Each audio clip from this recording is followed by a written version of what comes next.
saat ini yang kami kembangkan secara program ini lebih menangkap pada isu-isu tentang kesehatan jiwa dan desa inklusif.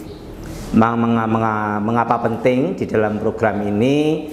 Kita pahami bahwa pertumbuhan angka secara jumlah dari orang dengan disabilitas psikososial ini semakin hari semakin tinggi, khususnya di wilayah daerah istimewa Yogyakarta. Ini ditengarai dari laporan dari pemerintah dinas kesehatan yang dimana disabilitas psikososial ini mengalami kenaikan, yang saat ini di Yogyakarta sendiri lebih dari 10.000 orang. Juga dari hasil Rinkesdas dari 2013 sampai 2018 ini meningkat secara signifikan, dan itulah kenapa kita bergerak.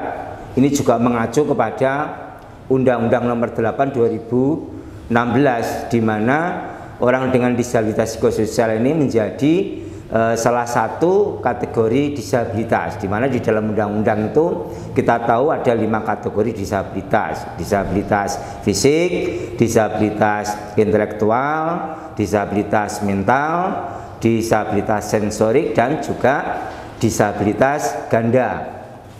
Nah, disitulah pada tekanan disabilitas mental ini kita langsung terjun untuk menggarap isu-isu bagaimana kesehatan jiwa yang ada di kita prioritaskan di DIY dulu. Jadi di DIY kita mempunyai sekitar 13 desa untuk didampingi tentang kesehatan jiwa. Lalu di Jawa Tengah ini di Kabupaten Purworejo ini meliputi 53 desa kita garap untuk desa inklusif. Jadi ini juga menjawab kondisi di mana saat ini banyak desa itu sangat-sangat kurang dalam pemberdayaan disabilitas. Contohnya misalnya kalau kita tanya ke desa itu datanya sangat kurang, sangat kecil, lalu masih ada stigma yang tinggi. Juga layanan pemberdayaan disabilitas di tingkat desa ini sangat belum terjangkau dengan anggaran desa. Nah, disitulah kita juga tangani bagaimana nantinya untuk menginisiasi program desa inklusif ini menjadi model di Indonesia, sehingga ini bisa dikembangkan di seluruh Indonesia.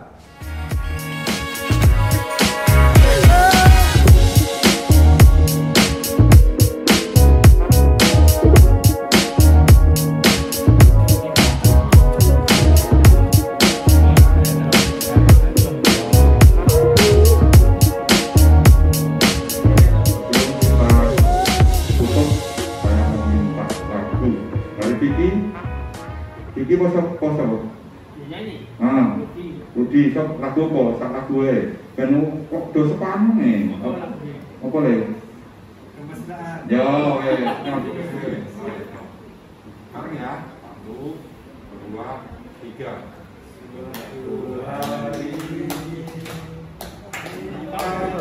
Kita duduk di tepi pantai dan memandang ombak di lautan yang kian menepi. Nah, dari situlah kita menjawab dua kondisi itu dengan harapan bahwa kedepannya orang dengan disabilitas ini memperoleh hak-hak dasar hidupnya.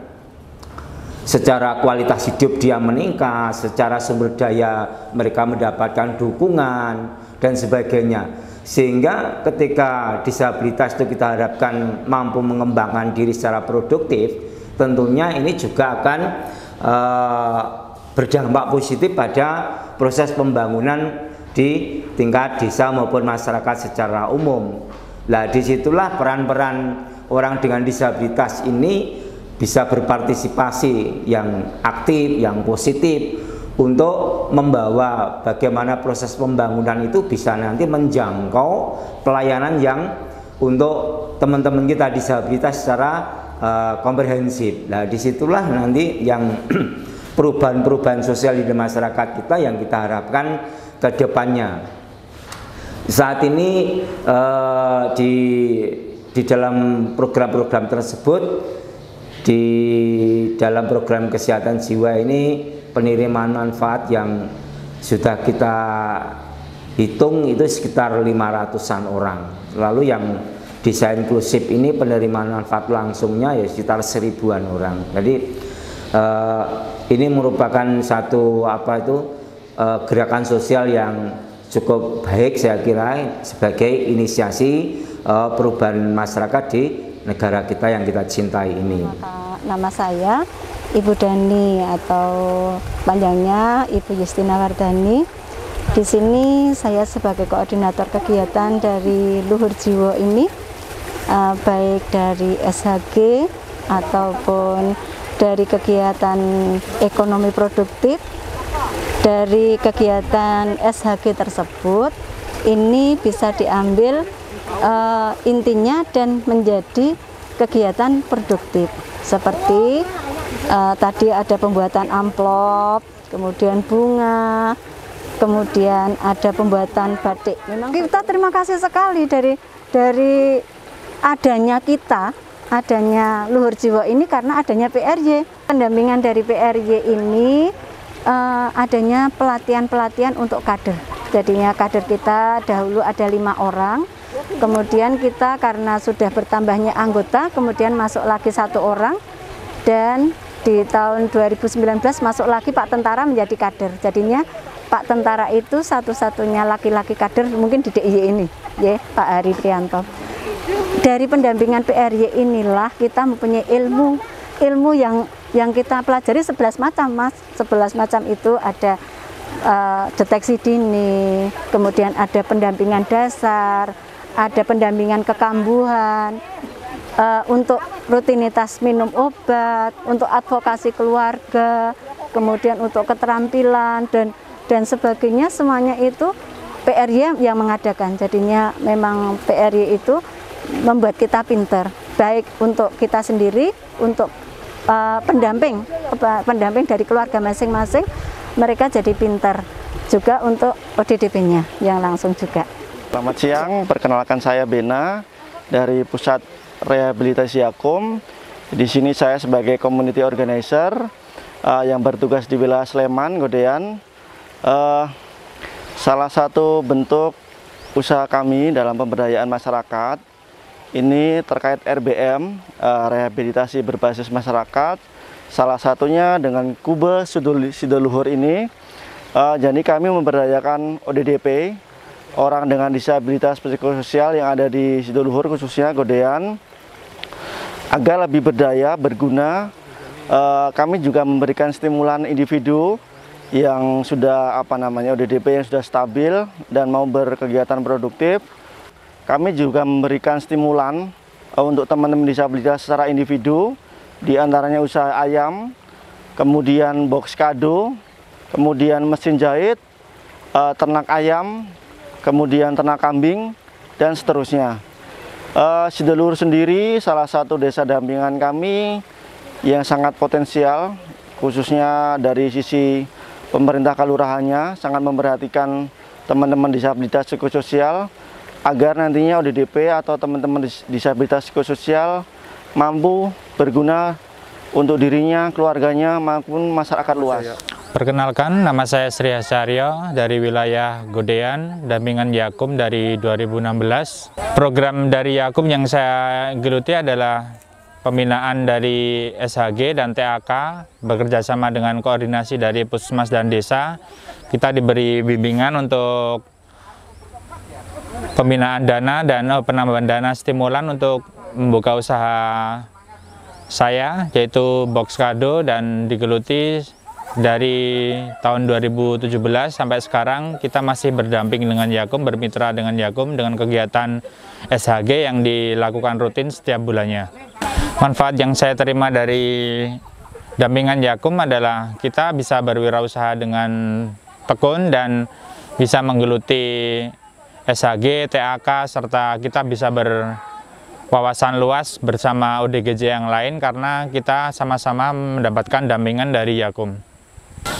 Harapan yang saya inginkan adalah kita harap PRY Yakum memperluas jaringan untuk menambah kegiatan lagi untuk ODGJ supaya kita bisa berwawasan luas, kita bisa berwirausaha, kita bisa berkompeten di dalam usaha kita, atau kita bisa dijaring dengan minat atau bakat kita, sekaligus kita bisa didampingi mungkin dengan stimulan dana atau pelatihan kerja supaya kita bisa berwawasan dan bekerja secara produktif, secara optimal seperti sedia kala. Harapan kita kepada pemerintah, kita bisa dijaring lagi lebih luas karena masih banyak ODGJ yang belum ikut dalam kegiatan seperti ini, sehingga kita belum luas dalam artian kita belum menjaring semua ODGJ yang ikut dalam program Yakum tersebut.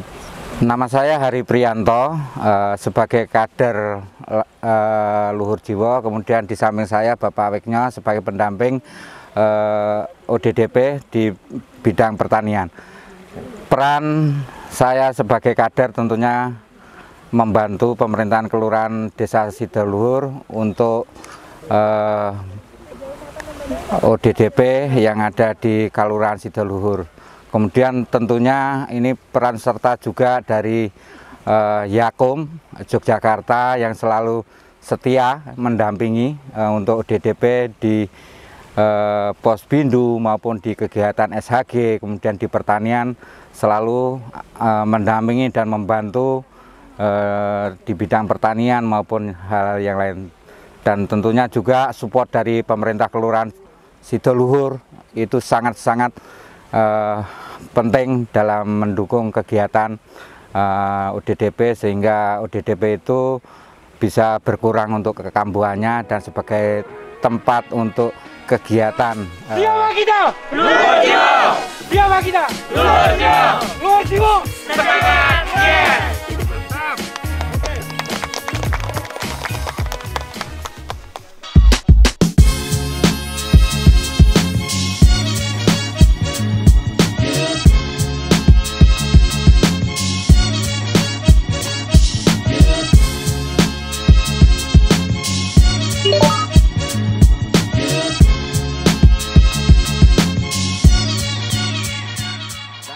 Program layanan untuk alat bantu, di situ kita memfasilitasi teman-teman disabilitas sesuai dengan jenis disabilitasnya.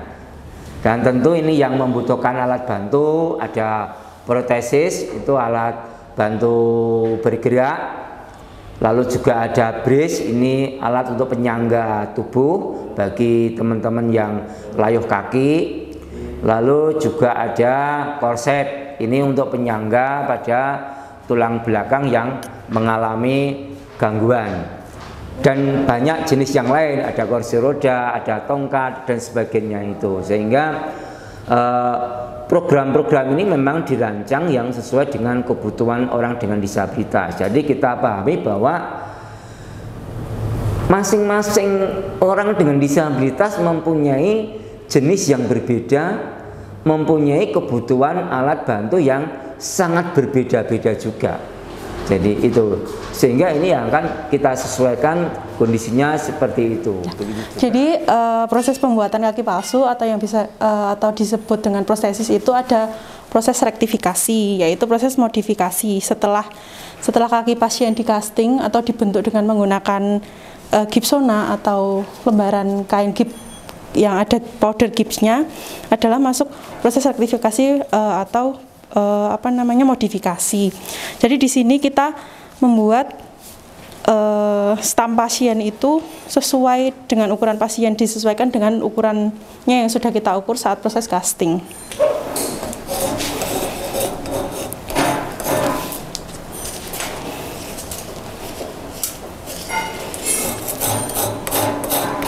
Di sini kita juga memperhatikan bagian mana yang boleh mendapatkan pressure atau tekanan dan bagian mana yang tidak boleh mendapatkan pressure. Jadi di sini kita mengurangi bagian yang boleh mendapatkan pressure agar fit di stam atau puntung pasien. Jadi setelah proses sertifikasi, kita masuk ke proses pembuatan soket fabrikasi, yaitu dengan dengan menggunakan plastik polietilen atau polipropilen, kita oven, kemudian kita bentukan ke rektifikasi yang sudah kita lakukan tadi. Kemudian setelah proses itu adalah proses alignment atau proses perakitan. Di sini kami mempunyai dua komponen, yaitu komponen exo dan juga komponen modular atau endoskeletal. Bedanya di sini adalah kalau komponen modular atau endoskeletal itu komponennya sudah berbentuk seperti ini. Jadi kelebihannya adalah dia mudah untuk alignment atau perakitan. Kalau di sini kita menggunakan body full dari plastik, sehingga untuk proses alignment juga akan lebih sulit daripada yang menggunakan endoskeletal. Tapi untuk keunggulannya adalah di sini untuk kosmetik, bentuknya bisa menyerupai seperti kaki asli. Kalau untuk endo, kalau dia tidak di cover dengan foam, bentuknya akan seperti ini. Jadi kelihatan sekali kalau dia menggunakan kaki tiruan seperti itu. Kemudian ini setelah di finishing akan bentuknya seperti ini, di cover dengan menggunakan vinil coklat yang menyerupai dengan warna kulit pengguna kaki tiruannya.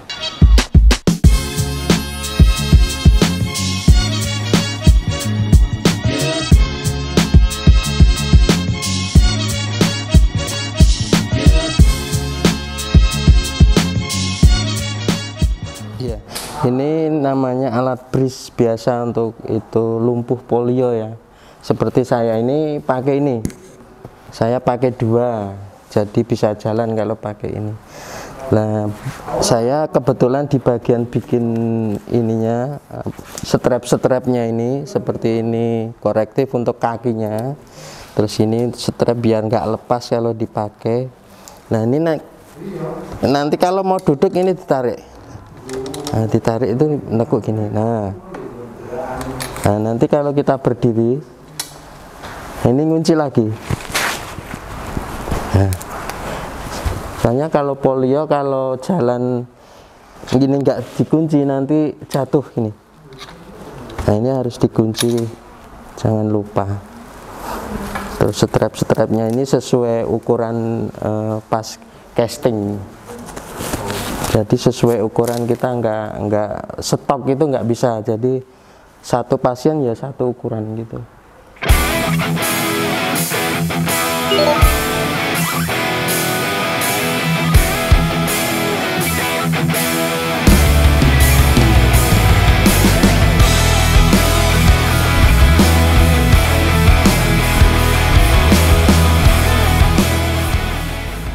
Cafe Capable ini salah satu unit usaha mandiri yang dimiliki oleh Pusat Rehabilitasi Yapu. Selain untuk mengkampanyekan isu-isu inklusi disabilitas, kafe ini juga hadir untuk memastikan pelayanan untuk teman-teman disabilitas berkelanjutan.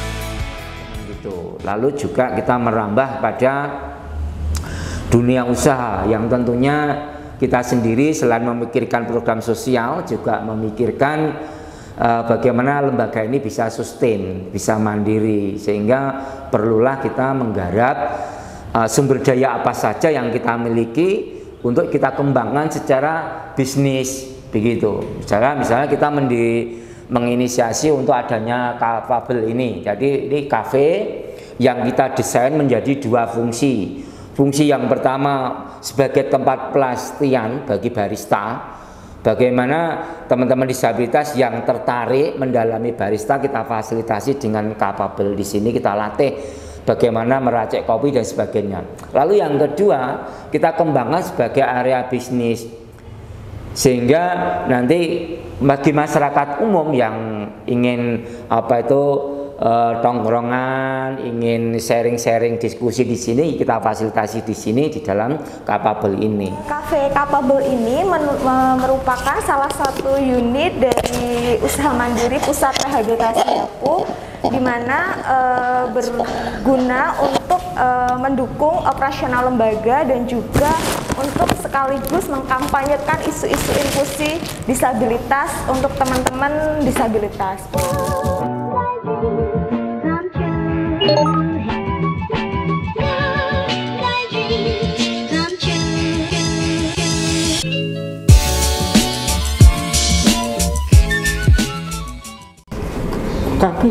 Kakinya kenapa?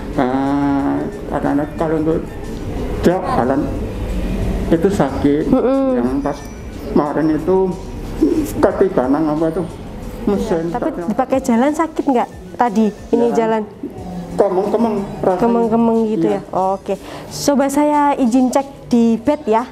Oke. Ya boleh. Ini kan anaknya udah agak insert sedikit.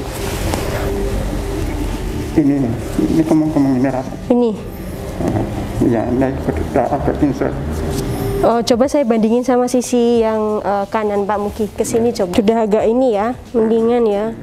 Tapi masih kelihatan ini Pak Mugi sedikit. Ini saya tekan sakit nggak? Enggak. Oh, terakhir ngompres pakai air dinginnya kapan? Langsung ada itu Mbak.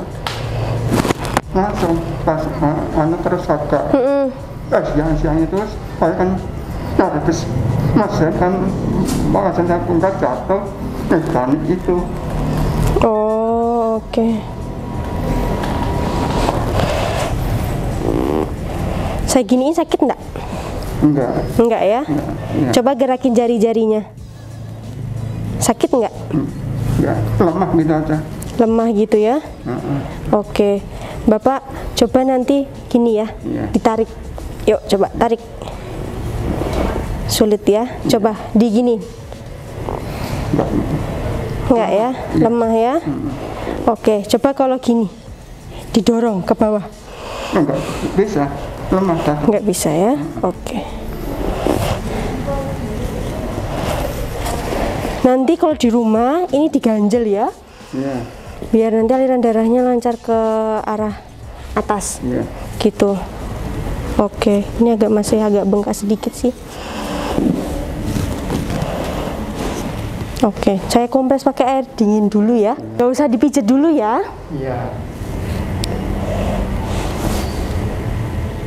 Lagi, badannya tegak. Oke, sip. Oke, lagi. Nah, terus. Lagi. Kemana aja jalannya? Dibiasakan lumpuh, ya? Oke? Sip.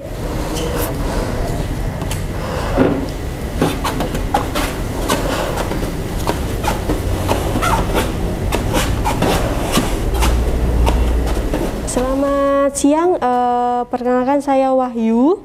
Fisioterapi di Pusat Rehabilitasi Yapuh. Nah, seperti yang dilihat tadi video sebelumnya, nah itu adalah penanganan fisioterapi kepada orang-orang disabilitas.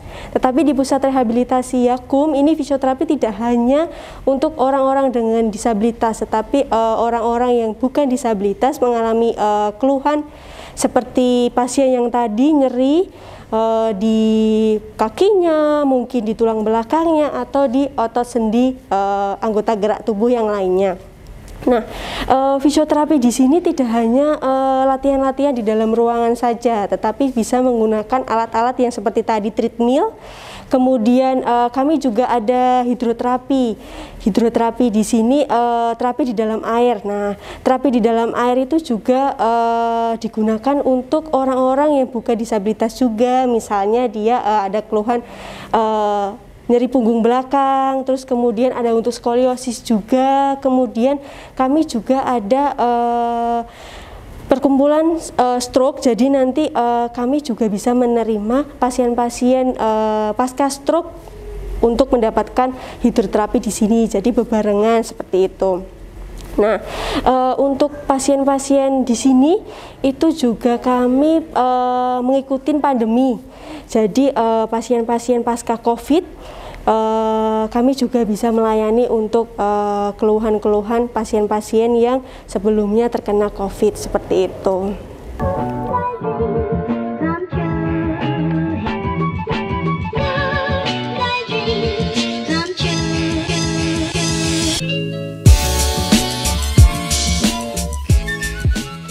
Untuk Mbak Denti lebih tinggi yang kanan. Terus ini untuk tinggi bahu, baru kita masuk ke skapula.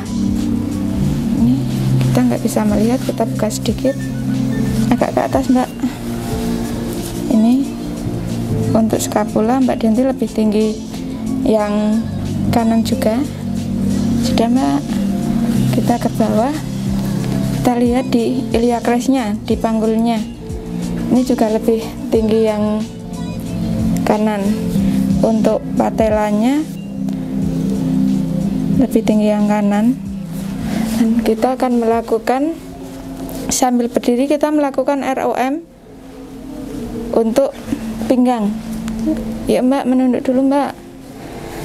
Di saat kita melakukan ini, sekalian kita melakukan Adam test. Dan di sini kita melihat ada lengkungan di tulangnya Mbak Denti yang itu mengindikasikan bahwa ada skoliosis. Apakah ada rasa sakit atau nyeri Mbak? Yuk lihat ke atas, ke langit-langit. Ada rasa nyeri atau sakit? Putar badan ke kanan Mbak Denti. Sudah. Ada rasa nyeri atau sakit Mbak? Putar badan ke kiri.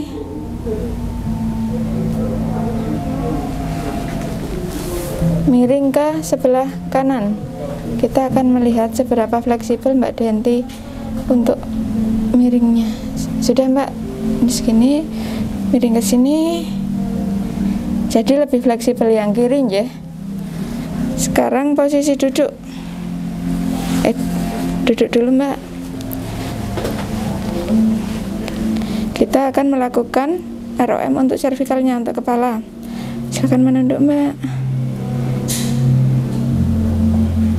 Udah, ada rasa nyeri atau sakit? Ke atas.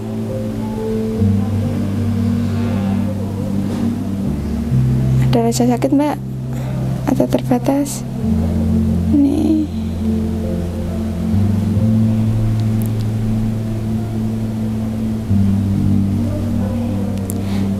ROM ini kita gunakan, kita pakai untuk mengetahui keterbatasan di area servikal.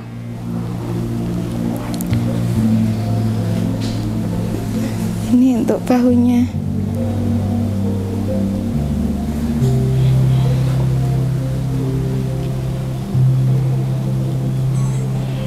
Ke belakang Mbak, tunggu aja. Gini, oke. Sebelah sini.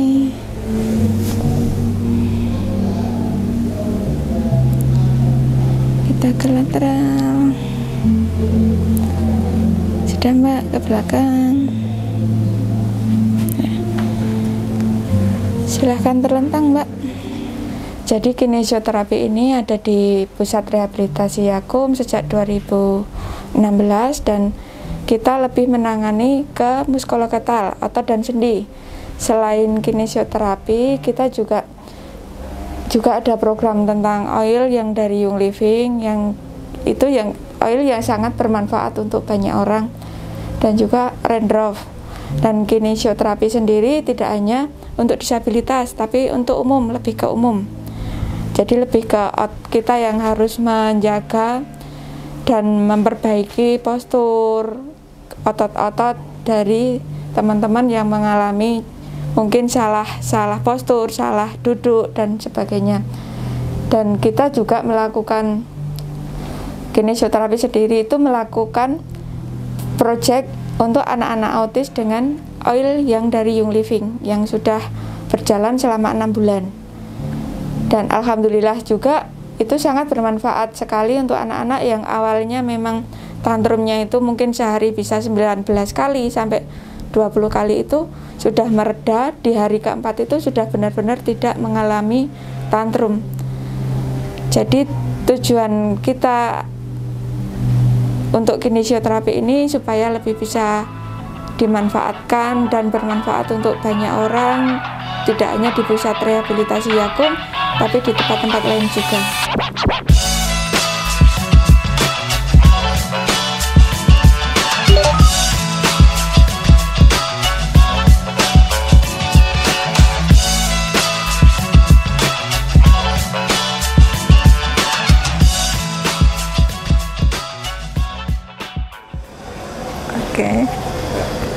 Pusat Rehabilitasi Yakum ini didirikan 16 November 1982 oleh Pak Colin McLennan.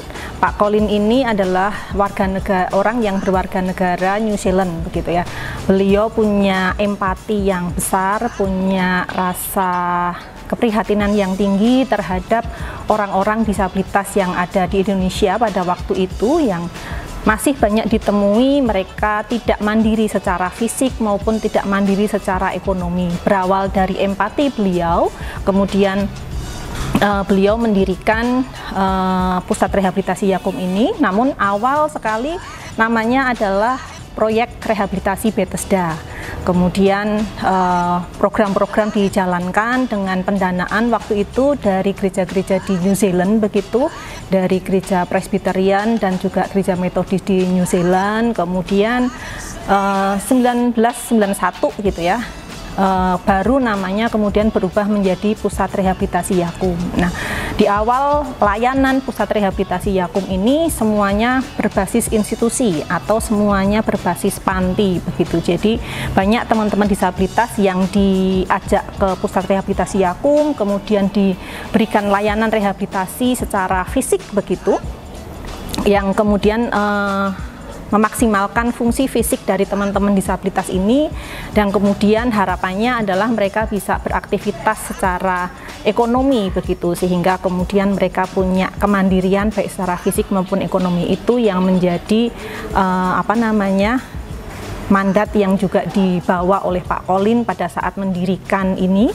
Dan bergabung itu dengan awal sekali itu bergabung dengan Rumah Sakit Bethesda untuk mengawali berbagai program yang dilakukan di Jogja ini, sampai kemudian Pusat Rehabilitasi Yakum ini bisa berdiri sendiri, begitu ya, untuk menjalankan berbagai program karena isunya spesifik terhadap isu layanan terhadap teman-teman disabilitas. Nah, visinya sendiri dari Pusat Rehabilitasi Yakum ini adalah orang dengan disabilitas ini mereka terpenuhi hak-haknya secara holistik, begitu, dalam masyarakat yang inklusif, yang melalui pelayanan yang berkualitas, terintegrasi, dan juga melalui PRY yang juga bertumbuh, dan itu sejalan dengan SDGs yang juga terus dilakukan, begitu ya. Nah, kemudian juga dari visi yang memang tujuannya adalah untuk memenuhi hak-hak disabilitas secara holistik ini, gitu ya, ada berbagai macam kegiatan, berbagai macam aktivitas yang kami lakukan, begitu, dan itu kemudian juga termaktub dalam layanan-layanan yang kita lakukan. Dan saat ini Pusat Rehabilitasi Yakum sudah melayani kurang lebih 16.000, mungkin lebih, gitu ya, orang dengan disabilitas, dan termasuk juga dengan caregiver atau keluarganya, dan juga kader masyarakat, dan juga aparat pemerintah yang kemudian kita layani, begitu, yang tersebar di banyak area, begitu. Ada yang saat ini program yang dilakukan oleh Pusat Rehabilitasi Yakum ada di Yogyakarta, itu ada di 3 kabupaten, di Sleman, di Gunung Kidul, di Kulon Progo, dan juga kemudian di Jawa Tengah itu kami ada di Purworejo, kami ada di Purwodadi dan di Semarang, kemudian kami juga ada di Sulawesi Barat, di Mamuju tepatnya, begitu. Itu area-area yang saat ini kami dampingi, dan untuk penerima manfaat yang langsung yang masih terus intens kami dampingi saat ini gitu ya, kurang lebih 950 orang yang terdiri dari berbagai proyek yang saat ini masih terus berjalan dengan PRY begitu ya. Kemudian dari Pusat Rehabilitasi Yakum sendiri saat ini kami ada 74 staf begitu ya, dan sekitar 26% lah, sekitar 26-25% itu adalah staf dengan kondisi juga difabel. Itu yang di PRY sendiri begitu ya. Jadi kami ada mix antara teman-teman yang difabel dan juga yang non difabel begitu untuk sama-sama bekerja di Pusat Rehabilitasi Yakum. Kami tidak membatasi begitu, tapi kami membuka peluang yang sebesar-besarnya juga kepada teman-teman disabilitas. Ketika mereka bisa, mereka mau dan mereka mampu, kita pun menggandeng mereka dan mengajak mereka secara bersama-sama.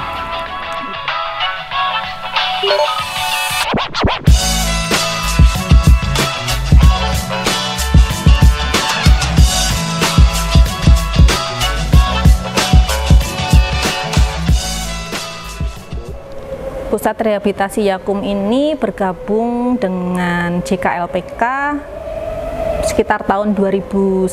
Sepanjang berdinamika dengan JKLPK ini begitu ya.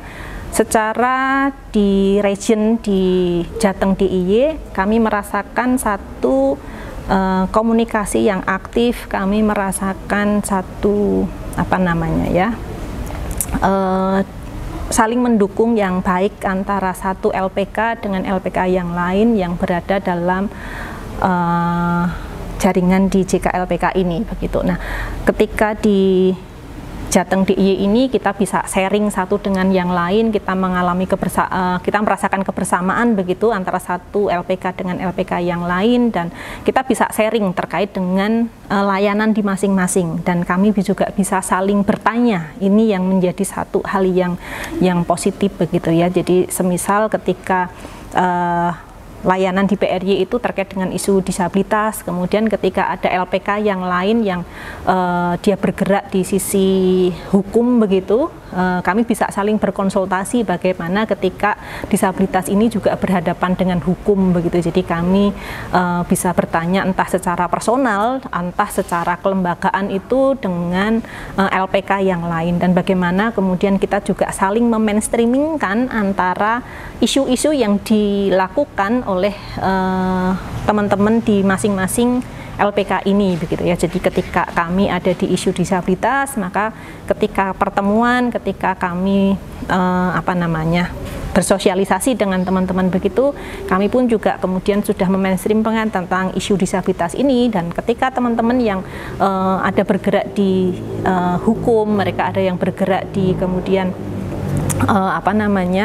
layanan di masyarakat yang bentuk yang lain begitu, atau di panti begitu, ini juga menjadi sharing begitu ya. Dan di region ini kami rasakan kedekatan antara satu dengan yang lain begitu. Secara khusus saya yang merasakan begitu ya, karena saya juga baru terlibat secara langsung di JKLPK itu sejak kurang lebih 3 tahun yang lalu begitu. Sebelumnya PIC-nya yang tergabung untuk aktif di JKLPK terus berganti orangnya begitu, tetapi secara pribadi saya bergabung itu sejak kurang lebih 3 tahun yang lalu, dan saya merasakan dinamika yang positif, saling belajar satu dengan yang lain. Itu yang boleh saya rasakan, yang kemudian kami tahu apa yang dilakukan oleh teman yang di LPK yang lain, di organisasi yang lain begitu, dan bagaimana kemudian kami juga ketika mereka cerita menarik apa yang mereka kerjakan itu untuk kemudian apa ya yang bisa juga dilakukan oleh PRY secara khusus begitu, terkait dengan isu atau terkait dengan apa yang juga dilakukan teman-teman, dan kami juga saling support satu dengan yang lain begitu ya. Itu yang di region Jateng DIY itu yang kami rasakan. Tetapi jujur kalau secara nasional begitu, mungkin karena intensitas pertemuan, intensitas komunikasi dengan teman-teman itu yang mungkin kurang ya. Saya jadi kurang merasakan itu secara khusus ketika di secara JKLPK di nasional, karena seharusnya ketika kita punya jaringan secara nasional dengan berbagai macam isu yang kemudian juga berbagai macam ragamnya begitu ya, harapannya ini menjadi satu advokasi yang bisa dilakukan secara bersama-sama, karena pasti ketika satu kegiatan itu dilakukan pasti akan ada irisan-irisan dengan isu yang juga digarap oleh teman-teman di LPK yang lain. Satu contoh misalnya ketika saat ini, kalau nggak salah kalau yang di region Sumatera ya, itu mereka banyak bergerak di isu advokasi terkait dengan lingkungan, terkait dengan kehutanan, begitu. Nah, ketika kami punya isu yang terkait dengan disabilitas, mestinya akan ada yang beririsan, karena mungkin dampingan yang dampingi oleh teman-teman yang ada di region Sumatera, di dalamnya mungkin ada teman-teman yang disabilitas juga begitu ya, atau mungkin malah itu belum tersentuh gitu ya. Nah, harapannya ketika di jaringan secara nasional gitu ya, kita juga bisa kemudian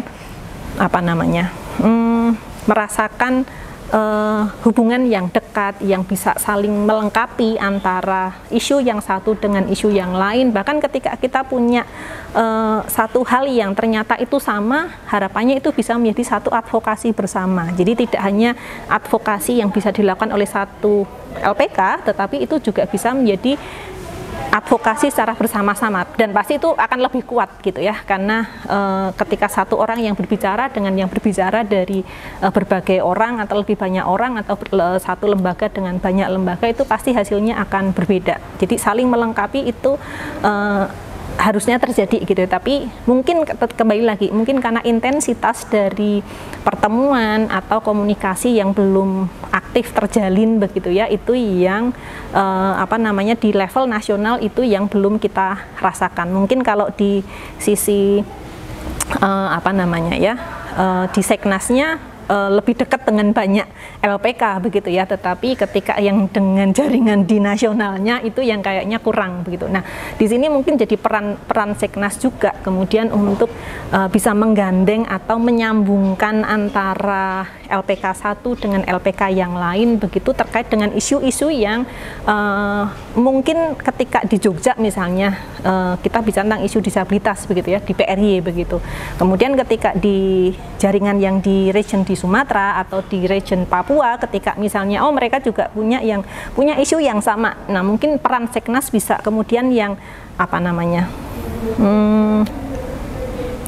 gandeng gitu ya, atau itu bahasa Jawanya ya, menjembatani, istilahnya menjembatani supaya ada sinergi antara LPK-LPK yang ada dalam jaringan JKLPK ini bisa saling melengkapi secara khusus untuk mereka yang punya isu yang sama, atau ketika harusnya itu jadi lintas isu begitu, karena juga pasti itu akan ada irisan-irisannya. Nah, mungkin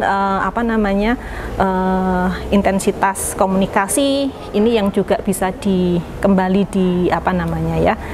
dikuatkan begitu. Jujur mungkin justru dengan COVID ini bisa menjadi satu hal yang positif ketika misalnya tidak bisa bertemu online, karena mungkin biayanya juga akan jadi sangat tinggi secara offline begitu ya, ketemu pasti gitu ya.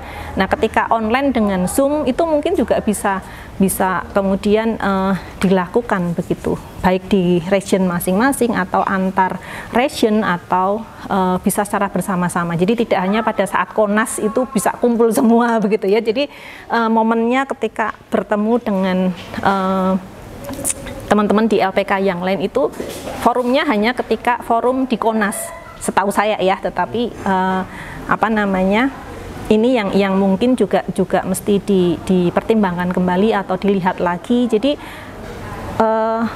kayak ada satu pertemuan sharing, atau kalau saya suka dengan teman-teman di dampingannya PRY begitu, sopo aroh gitu. Jadi kami saling ngaruh, kami saling menyapa antara satu region dengan region yang lain, satu LPK dengan LPK yang lain gitu ya. Jadi kalau yang di region Jateng DIY, kami ada grup WA begitu, kami bisa saling menyapa di sana, kami bisa bercanda dan saling mencandai satu dengan yang lain, saling berbagi komunikasi, informasi di situ begitu. Nah, mungkin itu juga bisa dilakukan ketika yang JKLPK secara nasional, dan ini harapannya peran Seknas ada di sini gitu ya, karena Seknas kan yang hafal seluruh nih LPK yang bergabung begitu kan. Jadi ini juga menjadi satu